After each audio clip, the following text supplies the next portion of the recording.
Shalom saudara-saudara yang terberkati di dalam Tuhan Yesus Kristus.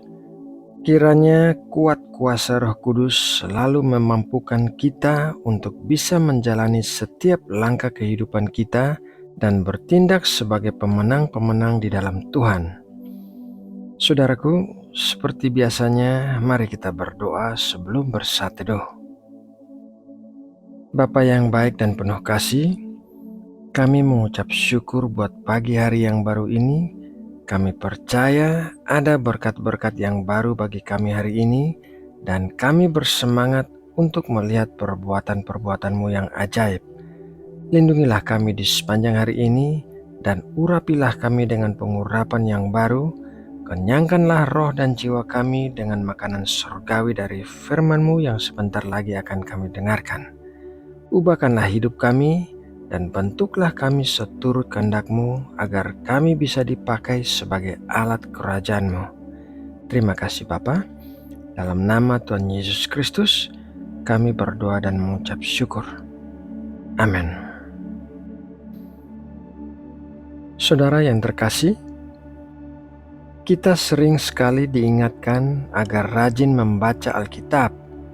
Tetapi jujur saja, terkadang membaca Alkitab itu merupakan hal yang membosankan, terutama saat pembacaan Alkitab kita sampai pada silsilah-silsilah atau nama-nama atau tata cara ibadah dalam Perjanjian Lama.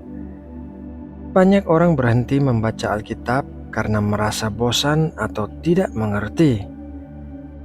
Nabi Yeremia menuliskan demikian dalam Yeremia 15 ayat 16. Apabila aku bertemu dengan perkataan-perkataan-Mu, maka aku menikmatinya. Firman-Mu itu menjadi kegirangan bagiku dan menjadi kesukaan hatiku, sebab nama-Mu telah diserukan atasku, ya Tuhan Allah semesta alam. Dalam perkataan Nabi Yeremia itu, kita bisa membayangkan sukacita dan kesenangan hatinya dalam membaca firman Tuhan. Seperti halnya Nabi Yeremia, kita juga bisa merasakan sukacita dan kesenangan hati dalam membaca Alkitab apabila kita melakukan hal-hal berikut ini. Hal yang pertama adalah mengenal siapa pengarang dan penulis Alkitab. Pengarang dan penulis Alkitab yang sesungguhnya adalah Allah sendiri. Dikatakan dalam 2 Timotius 3 ayat 16 demikian, segala tulisan yang diilhamkan Allah memang bermanfaat untuk mengajar, untuk menyatakan kesalahan, untuk memperbaiki kelakuan, dan untuk mendidik orang dalam kebenaran. Alkitab memang terdiri dari kumpulan kitab yang ditulis oleh orang-orang dari berbagai macam latar belakang yang berbeda. Tetapi satu hal persamaan mereka adalah mereka semua diilhamkan oleh Allah untuk menulis kitab-kitab tersebut. Itulah sebabnya semua kitab-kitab tersebut saling terjalin dalam harmonisasi. Apabila ada yang terlihat seperti kontradiksi, biasanya ada penjelasan dalam kitab yang lainnya. Karena Alkitab adalah tulisan yang diilhamkan oleh Allah sendiri, maka syarat utama bagi kita agar kita bisa mengerti apa yang tertulis di dalamnya adalah dengan menjadikan Tuhan Yesus sebagai Tuhan dan Juru Selamat pribadi kita, karena hanya Tuhan Yesuslah satu-satunya jalan bagi kita untuk bisa mengenal Allah yang mengarang Alkitab ini. Selain itu, dengan menjadikan Tuhan Yesus sebagai Tuhan dan Juru Selamat pribadi kita juga akan menerima Roh Kudus yang akan menjadi penolong bagi kita agar bisa mengerti isi Alkitab. Dengan demikian, kita akan merasakan sukacita dan kesenangan hati saat membaca Alkitab. Hal yang kedua adalah membaca dengan sikap yang benar.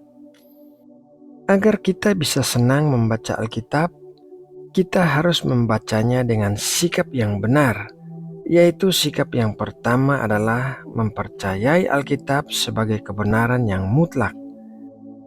Lukas 24 ayat 44, ia berkata kepada mereka, inilah perkataanku yang telah kukatakan kepadamu ketika aku masih bersama-sama dengan kamu, yakni bahwa harus digenapi semua yang ada tertulis tentang aku dalam kitab Taurat Musa dan kitab Nabi-Nabi dan kitab Mazmur.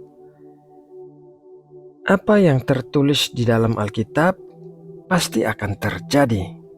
Semua nubuat yang diucapkan para nabi ratusan tahun sebelum kedatangan Tuhan Yesus digenapi persis seperti yang mereka ucapkan. Begitu juga nubuatan tentang akhir zaman dan kedatangan Tuhan Yesus yang kedua kalinya pasti juga akan terjadi. Saat kita membaca Alkitab, kita tidak boleh membiarkan pikiran kita menyesatkan kita dengan mempertanyakan kebenaran Alkitab. Apabila ada ayat-ayat yang membuat kita bingung, maka kita harus berdoa kepada Tuhan agar memberikan penerangan kepada kita mengenai ayat-ayat tersebut. Sikap yang kedua adalah mengaitkan isi Alkitab dengan diri kita.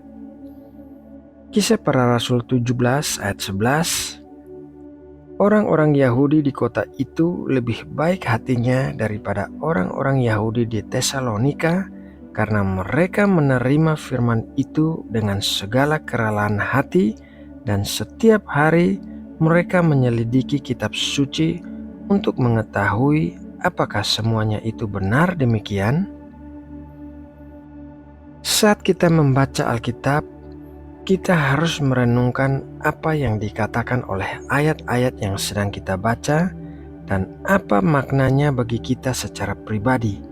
Apakah ada sesuatu yang dikatakan firman Tuhan tentang diri kita yang menegur dan mengoreksi kita? Apakah ada persamaan antara kita dengan tokoh-tokoh Alkitab yang kisahnya sedang kita baca? Saudara yang terkasih, membaca Alkitab dengan cara seperti ini akan mengubah sudut pandang kita tentang Alkitab dan membuat kita lebih tertarik untuk membacanya seperti proses menggali dan mendapatkan harta karun. Tuhan menghargai orang-orang yang dengan seksama menyelidiki Alkitab untuk mengetahui kebenaran, dan Tuhan akan memberikan hikmat untuk bisa mengetahui kebenaran itu. Saudara yang terkasih, melalui renungan firman Tuhan malam ini, hendaknya kita semua dikuatkan untuk semakin bersemangat dalam membaca Alkitab, karena melalui pembelajaran kita tersebut, kita bisa bertumbuh secara rohani dan semakin mengenal Tuhan. Nah, saudaraku, demikianlah renungan firman Tuhan pagi ini. Mari kita berdoa untuk menutup renungan ini. Terima kasih Tuhan buat berkat firman-Mu pagi ini yang mengajarkan kami agar kami senang membaca Alkitab.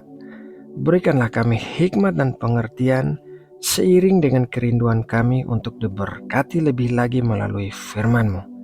Bukalah mata rohani kami agar bisa melihat kebenaran-kebenaran firman-Mu dan mengaplikasikannya dalam kehidupan kami sehari-hari. Terima kasih Bapa. Kami membawa seluruh rencana aktivitas kami kepadamu. Berkatilah segala sesuatu yang akan kami kerjakan hari ini. Buatkan kami berhasil dan beruntung kemanapun kami melangkah. Kiranya tangan-Mu menyertai dan memberkati kami. Terima kasih ya Bapa, karena kami percaya Engkau mengasihi kami. Kami berdoa bagi bangsa Indonesia. Kami memohon kesejahteraan dan kemakmuran bagi bangsa kami. Kami memohon kedamaian dan keamanan di seluruh penjuru negeri. Dan di tengah situasi yang berat dalam perekonomian Indonesia, kami berdoa agar Engkau memberikan hikmat bagi para pemimpin negeri ini untuk bisa mengatasi harga-harga pangan yang semakin tinggi. Berkatilah tanah pertanian di negeri kami sehingga menghasilkan berlimpah-limpah. Kami percaya tidak ada yang mustahil bagimu, sebab Engkau Allah yang Maha Kuasa. Terima kasih ya Bapa. Dalam nama Tuhan Yesus Kristus kami berdoa dan mengucap syukur. Amin.